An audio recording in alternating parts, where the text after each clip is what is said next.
The eyes of the world remain on Belgium's Ardennes region, with F1 arriving just 2 weeks after the World Endurance Championship's 6 hours of Spa Francorchamps, where Toyota Gazoo Racing enjoyed its fourth 1-2 for 2019-20. The number 7 LMP1 of Mike Conway, Kamui Kobayashi and José María López earning outright honors in changeable conditions. Of course, in Grand Prix racing, Spa has been a mainstay. Its first event in 1925 and won by Alberto Ascari's father, Antonio. With the battles continuing through into the Formula One era from 1950, with two-time F1 world champion Jim Clark and Lotus, one of the earliest dominant forces, with 4 straight wins from 1962 to 1965. Michael Schumacher, however, remains the king of Spa with 6 victories, 1 ahead of Ayrton Senna. Kimi Räikkönen tops the current F1 grid with 4, while Lewis Hamilton and Sebastian Vettel have 3 each. And for Schumi, Spa has always been special, as it's where he began his career with Jordan in 1991, earned his first win the next year for Benetton, took his 7th crown in 2004 as the first driver to win the title there. It's also where he started his 300th race in 2006.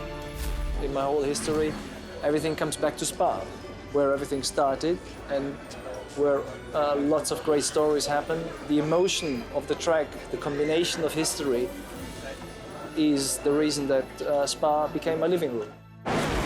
Over the decades, there's been plenty of carnage, with 1998 by far the biggest, with a 13-car pileup at the exit of Turn 1 La Source on the opening lap after McLaren's David Coulthard speared into the barrier.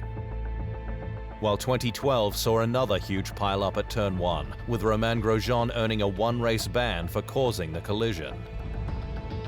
One replicated in 2018, when two-time world champion Fernando Alonso was launched over Charles Leclerc, vindicating the introduction of cockpit protection device Halo.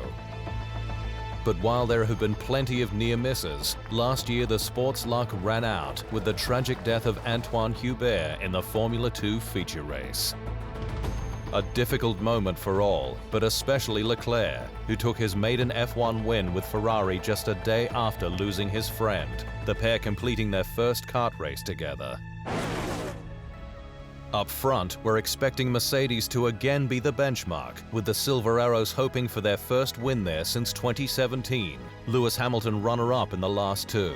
His likely challengers, Silver Arrow's teammate Valtteri Bottas and Red Bull's Max Verstappen at one of his home races, the 22-year-old gunning to do better than 3rd, his best there in 5 attempts, though without the Orange Army that normally follows him, with the race to be held behind closed doors.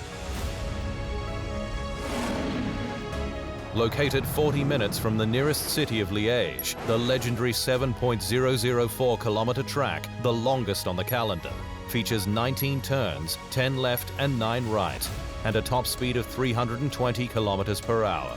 Bottas reset the lap record in 2018, while there are 2 DRS activation zones, one on the Kemmel Straight, the other on the Pit Straight.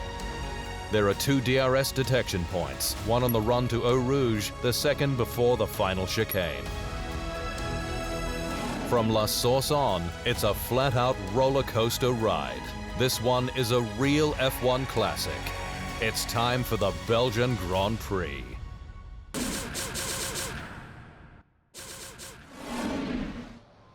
Thanks for watching. To stay up to speed on all things Formula One, make sure you hit the subscribe button.